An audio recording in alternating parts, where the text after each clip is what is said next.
थी भस्मागिरी ने भगवान शिव जी के महल के सामने, गेट के सामने सिर आसन पर, ऊपर ने पैर नीचे को सिर करके 12 वर्ष खड़ा रहा उल्टा। एक दिन पार्वती जी की प्रेरणा से, प्रार्थना से भगवान शिव ने उस भस्मागिरी से पूछ लिया कि तू क्या चाहता है, मांग, तूने जो मांगना है मैं तेरे से प्रसन्न हो गया हूं। अब भस्मागिरी ने कहा कि भगवान आप वचनबद्ध हो जाओ तब मांगू।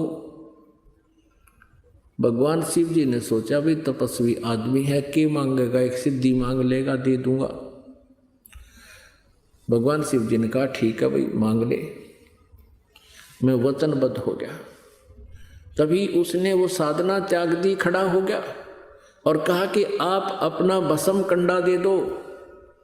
भगवान शिव जी के हाथ में एक कड़ा था, उसमें ऐसा सिद्धि युक्त कर रखा था भगवान शिव जी ने कि जिसके भी सिर के ऊपर वो ऐसे करके भस्म कह दे वो जल जाता था, नष्ट हो जाता था, भस्म हो जाता था। इस बात का ज्ञान था भस्मागिरी ने।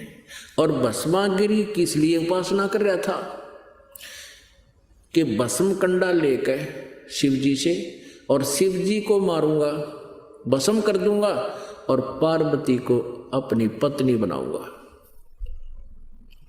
अपने आत्माओं विचार करना इन बातों पे। इससे नीच कर्म और क्या होगा? अपने इष्ट की पत्नी पर ही बुरी नजर। अब भगवान शिव जी को ये नहीं मालूम इस दुष्ट के मन में के कुधारना है, और इसको इनको अमंत्रियामी कहें। ब्रह्मा विष्णु में इसको अमंत्रियामी कहा करते, इसे होया कर अंतर्यामी। और फिर इनको अविनाशी कहते थे।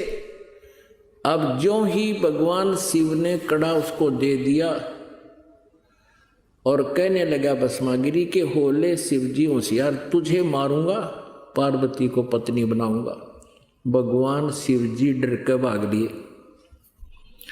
भयभीत होकर अपनी जान रक्षा के लिए दौड़ दिए, स्पीड खींच दी।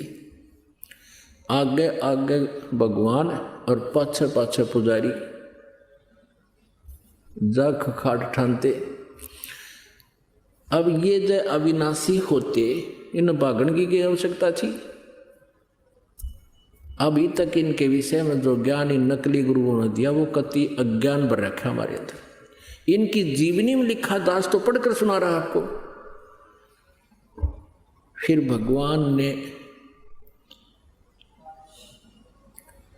पार्वती रूप बनाया, भस्मागिरी के सामने खड़े हो गए।